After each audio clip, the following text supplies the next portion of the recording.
Herzlich willkommen in meinem YouTube-Kanal. Heute ist es mal wieder Zeit für einen Werkzeugtest. Und zwar möchte ich euch heute mal diese Akku-Handkreissäge von Makita, das ist das Modell DHS 680, vorstellen. Ich habe mir die Akku-Handkreissäge heuer im Sommer mal zugelegt, habe jetzt schon sehr viel damit geschnitten, kann daher relativ gut berichten, was ist gut, was ist weniger gut. Und ja, ich möchte euch die Säge hier einfach vorstellen. Ich schicke voraus, ich werde nicht gesponsert, habe mir das Teil selber gekauft, werde also nicht irgendwo von Makita dafür unterstützt. Wer meine Werkzeugtests kennt, ich habe schon einige abgedreht. Auch hier gehe ich wieder nach meinem gewährten Muster vor. Zunächst schauen wir uns mal die technischen Daten von dem Teil an, dann gehen wir auf das ein oder andere Detail, das die Säge doch zu bieten hat, ein, und am Ende möchte ich einfach ein paar Schnitte, ein paar Arbeitsbeispiele zeigen. In jedem Fall wünsche ich euch viel Spaß, vielleicht interessiert es euch, dann bleibt bitte dran, würde mich freuen. Die Säge und das ganze Equipment, das man dazu braucht oder brauchen könnte, habe ich unten in der Videobeschreibung verlinkt. Ja, so viel als Vorworte, das soll es auch gewesen sein. Gehen wir rein in den Test. Beginnen wir mit den technischen Daten.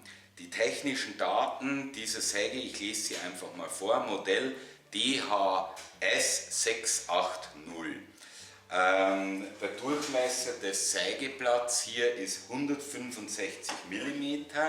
Und ich habe mich für dieses Modell entschieden, da ich damit bis zu einer Schnitttiefe von 5,7 cm, also 57 mm komme, man sieht es ja hier, und zwar bei 0 Grad, also wenn ich senkrecht reinschneide. Natürlich kann ich das auch in der Schräge verstellen, also im Winkel. Und zwar schneidet das Teil dann, wenn ich auf 45 Grad stelle, noch in einer maximalen Tiefe von 41 mm und bei 50 Grad sind wir bei 37 mm. Also nur mal zur Vorstellung, bei 45 Grad habe ich immer noch eine Tiefe von 41 mm. Das ist doch ganz gut, wenn man mal Tischplatte oder dickeres Holz, Leimholz oder was sägen will, auch auf Gärung sägen will, dann finde ich, ist 41 cm in der Höhe doch ausreichend. Wenn es dann wirklich tiefer geht, hat man ja im Normalfall größere Sägen und verwendet die. Die Drehgeschwindigkeit ist bis zu 5000 Umdrehungen pro Minute. Das Besondere daran, diese Säge reguliert gemäß der Belastung oder Entlastung, die ihr da gerade braucht, die Drehzahl bis zu einem gewissen Grad selber. Fand ich ganz interessant und merkt man auch tatsächlich im Sägeverhalten, dazu später mehr. Das ganze Ding ist 35 cm lang. Ist relativ leicht, 3 Kilo, 3,3 Kilo steht im Manual. Und ja, warum kauft man sich das oder warum habe ich mir die jetzt gekauft? Ja, ganz einfach. Hin und wieder hast du einfach irgendwas, oh, da muss ich mal kurz drüber schneiden, dann willst du nicht an die Kreissäge oder du kannst das Teil gar nicht zur Kreissäge bewegen oder die große Tauchsäge rausholen. Und ich dachte mir, ich finde das Ding cool, einfach für so kleine, kurze Arbeiten. Das Ganze ist natürlich mobil, ich habe es deswegen als Akkuversion auch gekauft. Kannst du im Garten nehmen, unter dem Dachboden, im Keller, keine Ahnung, wo man halt hin und wieder solche kleinen Schnitte zu verrichten hat. Also fand ich ganz gut. Was gibt es weiter zu den technischen Daten zu sagen? Ja, ich habe mich für das Modell entschieden. Ihr seht es ja an meinen ganzen Werkzeugtests, ich habe viele Makita-Geräte. Ja, es liegt einfach daran, einmal in die Makita Akkuschiene eingebogen mit diesen typischen 18 Volt Akkus, das ist jetzt ein 5 Ampere-Stunden Modell, kommst du irgendwie nicht mehr raus, sag ich mal. Und daher, Makita gibt natürlich auch andere Marken. Einlegung vom Akku, ganz gewohnt. Mit Akku ist es ein bisschen schwerer, aber auch immer noch wirklich, ja, wirklich kinderleicht. Gibt es zu den technischen Daten sonst noch was zu sagen? Schauen wir mal nochmal rein ins Manual. Ja, es ist eine digitale Anzeige, wie hoch das Ganze geladen ist, also welchen Füllstand hat der Akku. Das Ganze hat LED-Lichter, das finde ich übrigens ganz cool. Du siehst wirklich genau, ich sagte gerade Keller, wo sägst du da eigentlich rum? Darüber hinaus würde ich sagen, gibt es von der technischen Seite nur noch zu erwähnen, dass es da schaue ich jetzt hier nochmal rein, eine sogenannte Brushless Kreissäge ist, also ein Motor ohne Kohle, leicht und kompakt, so wird er von Makita angepriesen. Ich muss ganz ehrlich sagen, mir ist es egal, was da für ein Motor drin ist, für die paar Schnitte, für die ich das Teil brauche oder für das man sich das normal kauft. Glaube ich, spielt das jetzt keine so große Rolle. Es ist sanfter Anlauf und natürlich auch ein, ja, wie soll ich sagen, eine elektrische Bremse drin, dass das Sägeblatt sehr, sehr schnell steht, wenn du den Knopf loslässt. Von den technischen Daten her war es das jetzt eigentlich schon. Ich schlage vor, wir gucken uns jetzt einfach mal das ein oder andere Detail an. Vielleicht auch die ein oder andere Schwäche, sofern ich eine finde. Ja, das wäre der nächste Teil meines Werkzeugtests. Also, Detail View dieser ganzen Geschichte. Ich sagte gerade 35 cm, ja, kommt hin mit Akku dann am Ende. Jetzt gehen wir mal die ganzen Dinge durch. Also hier hinten vom Gewicht hinten angelagert kommt dieser normale Akku rein. Ich nehme den mal rein. Ja, der klassische Einschub, wie man von Makita einfach kennt. Nehmen mal den Akku wieder raus. Dann gehen wir mal hier zum Sägeblatt. Das Sägeblatt, das mitgeliefert wird, ist 165 x 1,4 x 20 mm. Original Makita Corporation steht drauf. Auch die Partnummer, wenn man nachbestellen möchte. Klassisches Sägeblatt für Holzverwendung. Soweit alles gut. Im Video zeige ich jetzt nicht, wie man das Sägeblatt wechselt. Dazu ist natürlich Werkzeug anbei, also hier ein Imbus, der ist dann, wo haben wir denn den? Hier versteckt,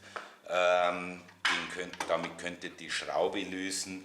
Hier haben wir den Arretierhebel für die Feststellung des Sägeblattes und dann kann man das eben wechseln.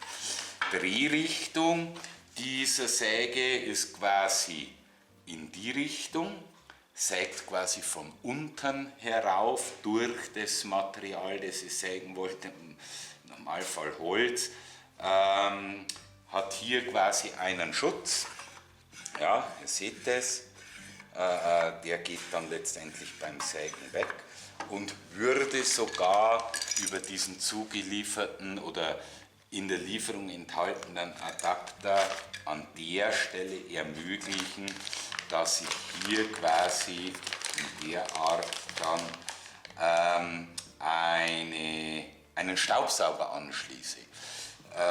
Ja, durchaus sinnvoll. Staub will man nicht immer unbedingt in der Werkstatt haben. Von daher, das Equipment ist auf jeden Fall dabei. Hier oben ein Aus-Knopf, natürlich klassische Sicherung. Also ihr seht, ihr könnt es so nicht bedienen, nur wenn man das Teil hier natürlich vorher entsichert, kann ich tatsächlich auf die Säge Gas geben. Also, diese Funktionalität ist klar. Hier muss ich ganz ehrlich sagen, da wusste ich am Anfang nicht, was soll jetzt der Hebel da. Das ist anscheinend ein Hebel zum Aufhängen, zum Lagern der Geschichte. Beim Sägen wird der hier einfach so rumgeklappt oder du kannst ihn natürlich auch so lassen. Dann gehen wir mal hier rein. Ich hoffe, man sieht's. Hier sieht man das, ja. Hier ist dann die Akkustandsanzeige und dieses Symbol soll eben zeigen, wann wird die Geschwindigkeit irgendwo automatisch, wie ich das anfänglich sagte, reguliert. Natürlich haben wir einen Anschlag dabei, der entweder an der hinteren Seite oder an der vorderen Seite arretiert werden kann und dann letztendlich zu Parallelschnitten unterstützen soll. Ich gucke mal, wie weit ich hier maximal rauskomme. Würde mich jetzt auch mal interessieren, hatte ich ja noch nicht den Fall. Ja, das sind jetzt circa 12,5 cm. Übrigens gibt dazu natürlich Schiene und Aufsatz, den du unten dran schrauben kannst, alles als Zubehör natürlich erhältlich. Also das passt auch. Dann, ich schraube das nur fest, so, gehen wir mal auf die Vorderseite der Säge, sieht man es, ja.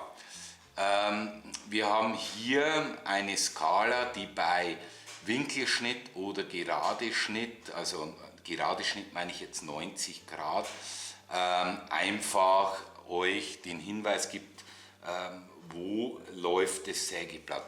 Das funktioniert relativ gut. Ich muss zugeben, ich schneide meistens freihändig mit dem Teil, weil da muss es jetzt nicht so auf den Millimeter oder Zehntelmillimeter gehen. Aber selbst da funktioniert das relativ gut, weil wenn du die mal im Sägen hast, ist es natürlich relativ schwierig, dass du plötzlich um 5 mm verkannt hast. Das macht die Säge im Übrigen auch nicht mit, weil dann klemmt das Sägeblatt. Weil wir gerade über die Winkeleinstellung sind, so, über diesen Arretierhebel kann ich quasi das Gehäuse lose machen, nennen wir es mal so. Ich kann jetzt hier entsprechend meinen Winkel einstellen. Das ist ein kleiner Kritikpunkt. Diese Einstellung hier, die ist quasi nicht geführt. Ich kenne das von anderen Sägen, da ist da sind so kleine Rillen drin, die dann wirklich ganz stufenweise die Verstellung ermöglichen.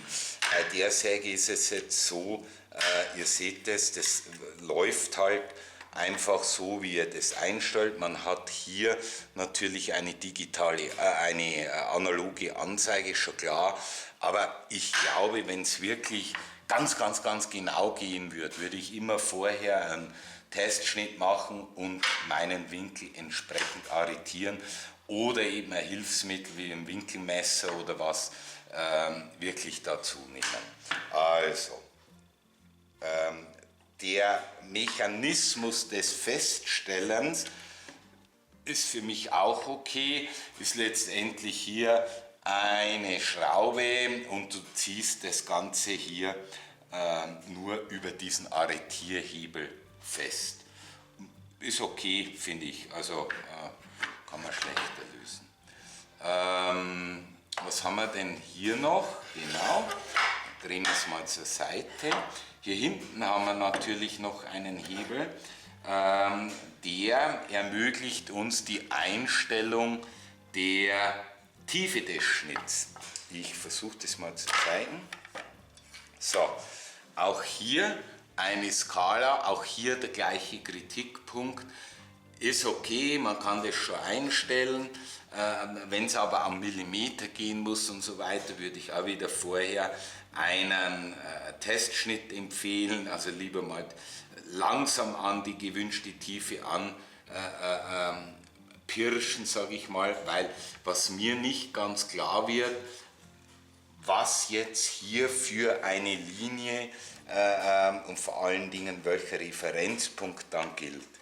Aber auch da ist es so, ich habe mir die Säge nicht gekauft, um jetzt auf Millimeter genau 17,4 Millimeter da irgendwo durchzusägen.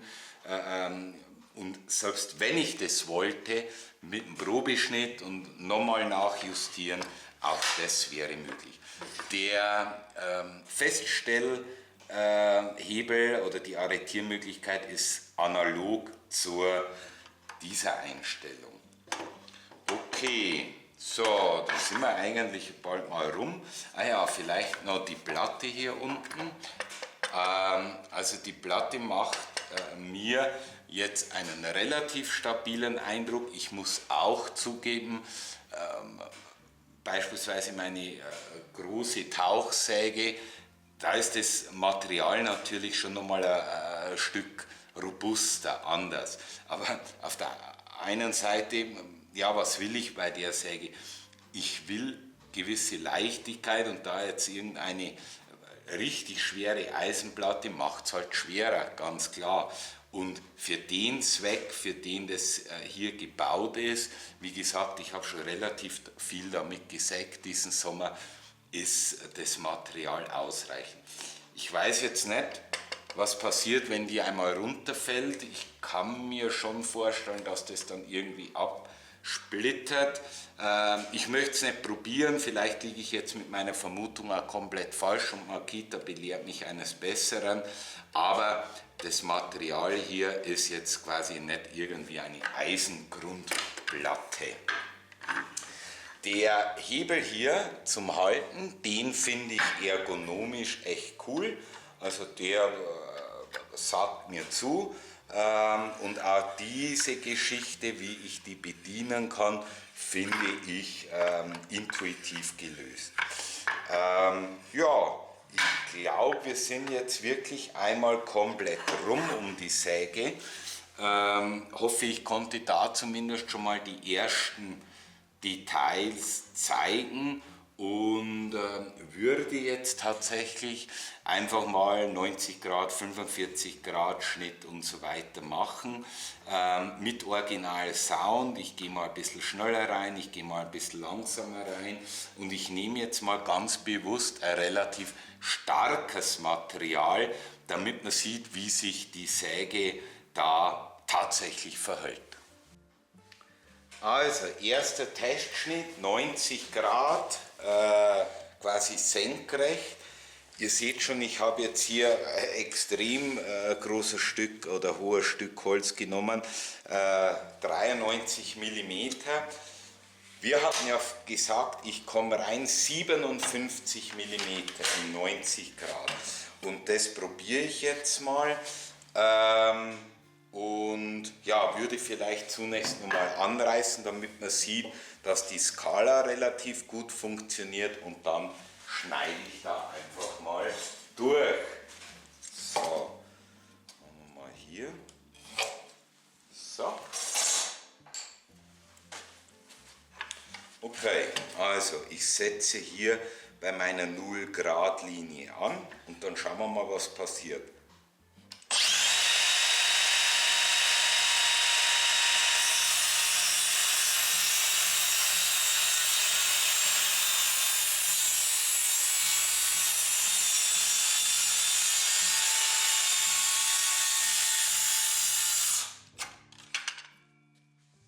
Also ihr habt gesehen, Fichte, relativ weiches Holz natürlich.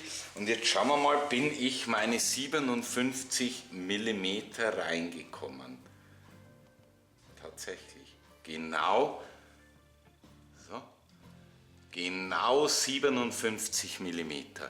Also das stimmt auf jeden Fall, kann ich schon mal verifizieren. Und man sieht schon, 57 mm ist schon irgendwie eine Tiefe, wo ich sage, okay, damit sollte man arbeiten können.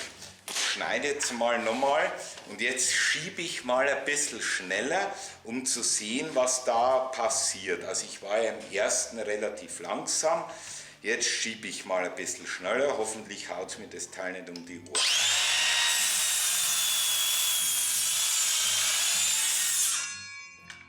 Also auch bei deutlich mehr Vorschub, sage ich mal, keine Probleme. Und schneller wie ich jetzt da durchgezogen bin, muss ich sagen, schneide ich eh selten. Und wenn ich dann mal wirklich schneller schneiden will, dann nehme ich wirklich die Kreissäge. Also das hat schon mal gut geklappt. Jetzt probiere ich mal einen 45 Grad Winkel. Dazu stelle ich erst die Säge um und dann schneiden wir mal im 45 Grad durch und gucken, ob auch dort die angegebene Schnitttiefe korrekt ist. Ich habe hier jetzt auf 45 Grad arretiert, habe hier, das habe ich gerade vorhin erzählt, aber dafür müsst ihr das gar nicht versetzen, also Schmarrn von gerade vorhin, natürlich nicht mehr hier bei 0 anhalten, sondern jetzt bei 45, habe auch wieder einen Winkel, 90 Grad Winkel angerissen und jage jetzt mal mit 45 Grad Schnittwinkel durch und dann schauen wir mal, ob die Schnitttiefe, die uns versprochen wird, auch eingehalten wird.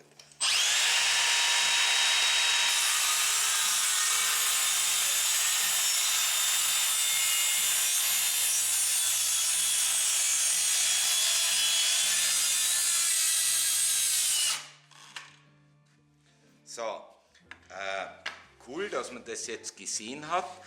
Ich bin jetzt nicht hundertprozentig plan aufgelegt und schon hat das verkantert und ihr habt das gesehen, das ganze Teil zieht mir dann ein bisschen zurück. Aber, und ich glaube, man hat es ja gehört, an der Drehzahl, die Drehzahl ging dann natürlich ein bisschen runter. Jetzt schauen wir mal, wie viel Schnitttiefe das wir hier haben. Okay.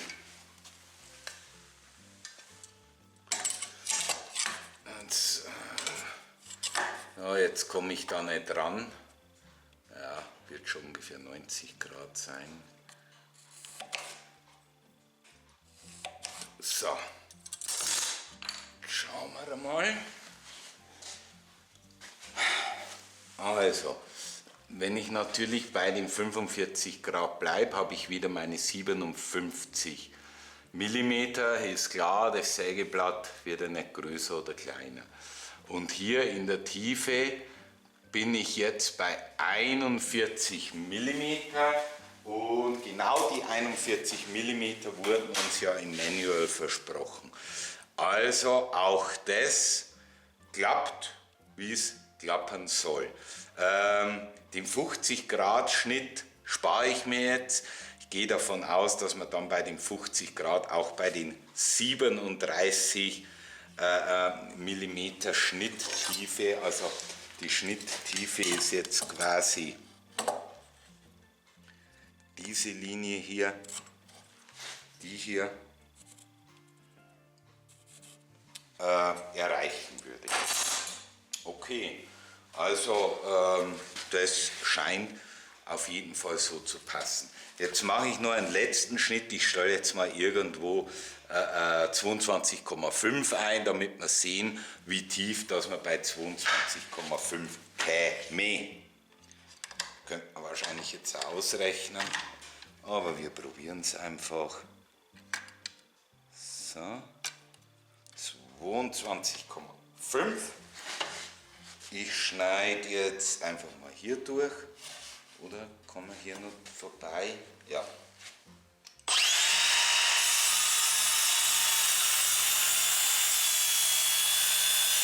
Ja, komme ich gar nicht vorbei. Schneiden wir hier.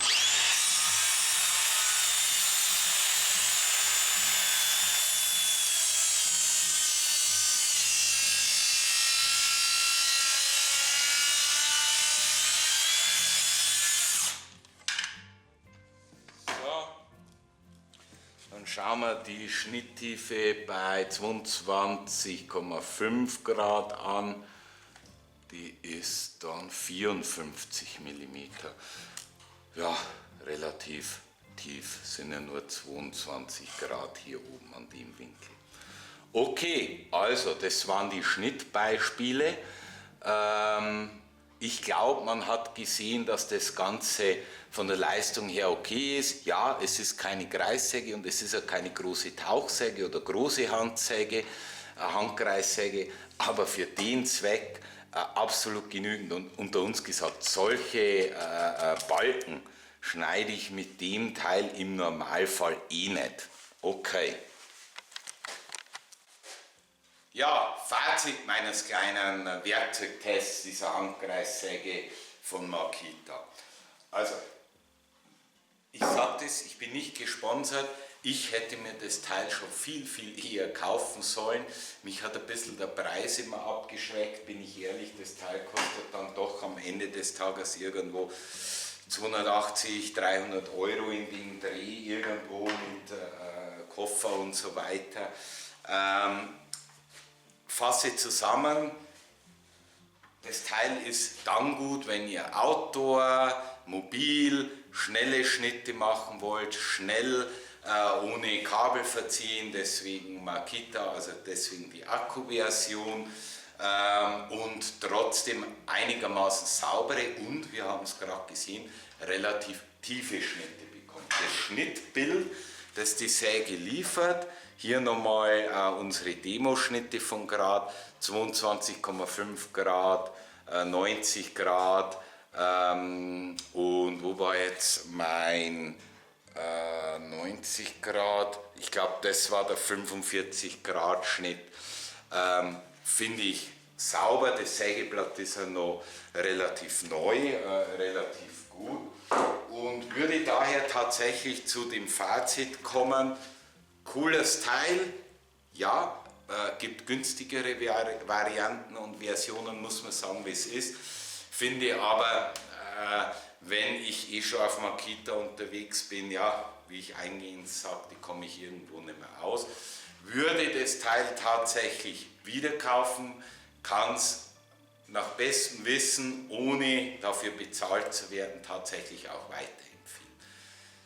Wie gesagt, ich habe die Säge unten nochmal verlinkt, wollte die nochmal anschauen mit Detailbeschreibungen. Danke wie immer für euer Zusehen und Zuhören und wünsche euch wieder nur das Beste aus meiner Werkstatt. In dem Sinne, Servus und habe die Ehre aus der Oberpfalz.